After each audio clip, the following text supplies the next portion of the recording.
There's another one of those games that I've talked about because every coach that's early in his tenure, first or second season, sometimes even in the third, is looking for a moment, a victory, a game, a feeling that encapsulates the fan base, that lets everybody know, hey, this guy is on his way. Jeff Lebby got one earlier this year like I thought they would. I didn't think it would be against Arizona State, but I sensed it was going to arrive, and lo and behold, it did. Mississippi State should be ranked in the top 25. They are not, but they beat Arizona State, and suddenly Starkville looked around and went, wait, we just beat the reigning Big 12 champs who had most of their team back from last year? Whoa, we might have something. Michigan State's looking for one of those this week against USC. It's not going to be easy.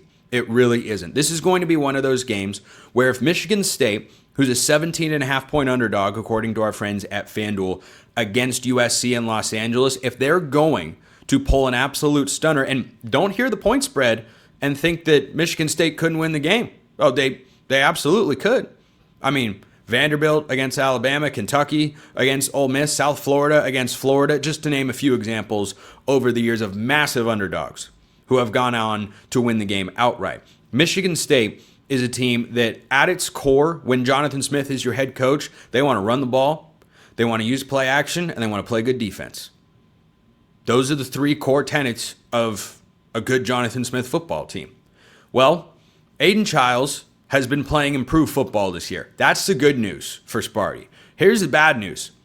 What were those three things? Run the ball, use play action, play good defense. Yes, the defense that conceded, let's say, too many points to Boston College. It was a win. It was a thriller in East Lansing. Now you go on the road, 2 time zones away. There is something, and this is an old school Pac-12 head coaching matchup.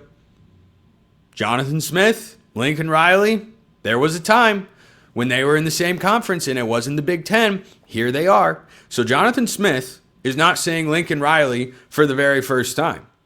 At the very least, will this be one of my best bets of the week? Hey, you're going to have to tune into tomorrow's third segment to learn that particular piece of information. But maybe I haven't decided yet. I'm thinking about it. I'm thinking about Michigan State and the points. Jonathan Smith knows Lincoln Riley. They want to take the air out of this game. You do not want to get into a shootout. If you do, USC is going to run away with it. USC last week played well. Not perfect, not great, but they played well. They went on the road. They didn't cover. I should have made it a best bet. I didn't. I thought about it, but I was never thinking USC would cover. So I didn't have a big reaction to them only beating Purdue by 16 points on the road. So second straight week, USC is a sizable favorite, and they're facing a program that's in the early stages of a rebuild, and beating USC would be a significant moment for the other side. USC's quietly been playing good football this year. They don't have a marquee win just yet. They finally reached the top 25. I would have had them there before the season. I predicted them to go 9-3 this year. I feel good about that prediction right now. I really do, because they're playing pretty well on both sides of the ball. Jaden Mayava is averaging over 300 passing yards per game, and the Trojans look like a team that is a Tier 1 program in the Big Ten, which is, of course, what they're supposed to be. So USC playing Michigan State, I think USC wins the game. I'm not sure if I'm making this a best bet. I'll take Michigan State to do enough to hang around, but USC's offense is too much of a wagon.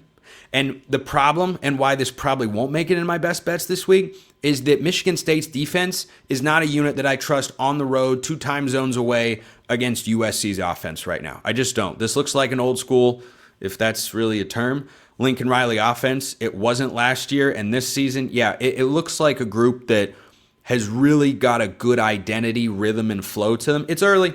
This is going to be their most significant test. This is the best team they've played so far. They played 2 easy ones and then Purdue, and now they play Michigan State. I think that this is a solid test, but not a huge one for USC. So I'll take USC to win that game comfortably. Let's say 42-20. 42-20, and I might adjust that score prediction. Tune into tomorrow's show to find out. A couple other games in the Big 12 I want to talk about. Kansas and West Virginia. Kansas getting West Virginia in an emotional letdown spot after the high last week of winning the backyard brawl. Highly considering Kansas to win by a lot. I think Kansas is a good team. I think they ran into a good second half from Missouri on the road, or else Kansas would be ranked inside the top 25 and undefeated. But first Big 12 game, Kansas looks like the team so far this year. I thought they were last year when I picked them to go 10-2 and make the Big 12 championship game. I think they're an 8-9 win team this year. They look that way. But I think Kansas can win that game big. Here's the game you got to keep an eye on, though. And you've already heard about Texas Tech and Utah, of course. We know that. Baylor, Arizona State, huge game. Huge game for the Big 12 championship race, because this is a matchup between two teams that can very reasonably, despite some rather notable and bad for the league non-conference losses, haven't played a Big 12 league game yet. Arizona State in Baylor, the Bears are favored by 2.5. Boy, this is a big spot for Kenny Dillingham and company. You want to avoid the emotional letdown season? This is a moment to showcase you're going to do that. Whoever wins this one is in the Big 12 championship race. Whoever loses it, I think, is probably out, because you'd have to go unbeaten the rest of the way. The Big 12 has just got so much competitive depth. I don't know that you could do that. This should be a really good quarterback game. Sawyer Robertson, Sam Levitt. I'd lean towards the over in that one. I think FanDuel's got that as a pretty big 59.5. Yeah, I think I like the over in that spot. So in that one, I'm taking Arizona State. I don't trust Baylor's defense, and this game will come down to which defense can make that one critical stop. I trust that to be Arizona State more, despite the Mississippi State game, and maybe even because of the Mississippi State game, than I trust Baylor. I can't get behind that Bears defense, even at home. So I'll take Arizona State to go in there and win. And then watch out for this one.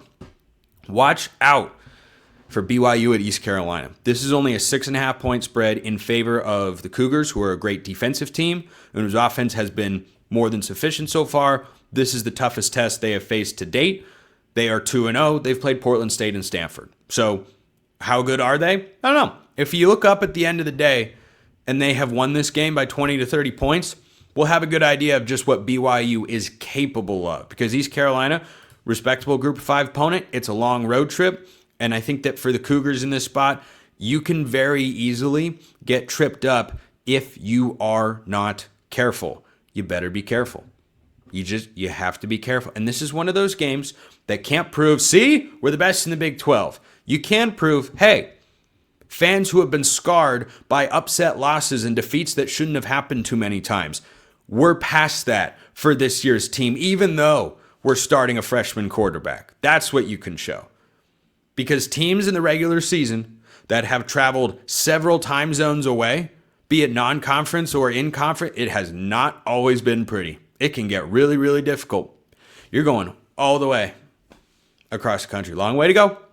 Long way to go to take on the Pirates in the American Conference. So I think BYU wins. I don't think that is easy, but I like Arizona State over Baylor. I like Kansas big over West Virginia. TCU plays SMU this week. I think I like TCU to roll. I like TCU. Some people had them power rated high enough coming into the year to have them be seen as a Big 12 championship contender. They look like it when they went to North Carolina, who's not a very good team, but TCU played like a Big 12 championship contender would. Now they get SMU, and the league also could really use a quality non-conference win here.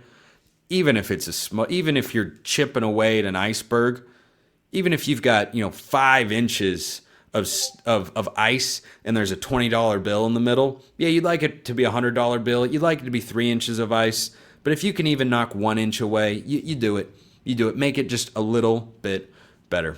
More picks coming on tomorrow's show. Jackson Arnold returns to Oklahoma. Oh, you don't want to miss that conversation. Appreciate everyone listening. I will see you next time, and until then, hope you all have a wonderful rest of your day.